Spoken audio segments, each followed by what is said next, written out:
बातमी एका महिला कीर्तनकाराची दगडाने ठेचून हत्या करणाऱ्या आरोपींचं सीसीटीव्ही फुटेज समोर आलंय। या सीसीटीव्ही फुटेजमध्ये आरोपी स्पष्टपणे दिसतात। चोरीच्या उद्देशाने आरोपी हे मंदिराचं दार तोडत असल्याचं सुद्धा सीसीटीव्हीत पाहायला मिळतंय। ही घटना छत्रपती संभाजीनगरमध्ये घडली आहे। एका महिला कीर्तनकाराची दगडाने ठेचून हत्या झाली आहे। मंदिरामध्ये चोरीचा हा सगळा प्रयत्न सीसीटीव्ही कॅमेरामध्ये कैद झालाय। चोरीच्या उद्देशाने हे चोरटे मंदिराचं दार तोडण्याचा प्रयत्न करत होते।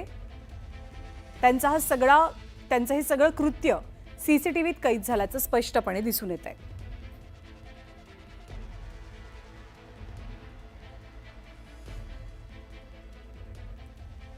अविनाश कानडचे आपल्याला अधिक माहिती देतील। अविनाश, काय नेमकं घडलंय?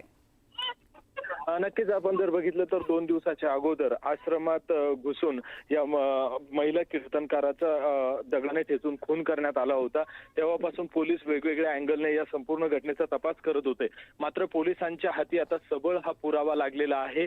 त्या संपूर्ण परिसरातले सीसीटीव्ही तपासल्याच्या नंतर कशा पद्धतीने ही निर्गुण हत्या करण्यात आली तो आरोपी देखील आता सीसीटीव्हीत कैद झालाय।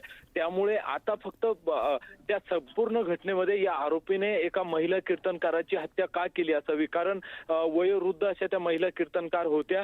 तर दुसरा कोणताही अँगल या स्टोरीला असू शकत नाही। पैशाचा अँगल आहे का किंवा जुना वाद आहे का या दृष्टीने आता पोलीस तपास करतात। मात्र या संपूर्ण प्रकारात एक सगळ्यात मोठा पुरावा आता पोलिसांच्या हाती लागलाय। त्यानुसार या प्रकरणात आता अजून काय काय नवीन खुलासे समोर येतात हे पाहावं लागेल। पण मात्र एकूणच महिला कीर्तनकाराची हत्या झाल्यामुळे संपूर्ण जिल्ह्यातच खळबळ उडाली होती। त्यातले सबळ पुरावे आता पोलिसांच्या हाती लागलेत असं म्हणता येईल।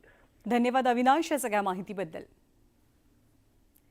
आणि या बातम्यांचा आढावा घेतल्यानंतर बुलेटिनमध्ये आता आपण इथेच थांबूया।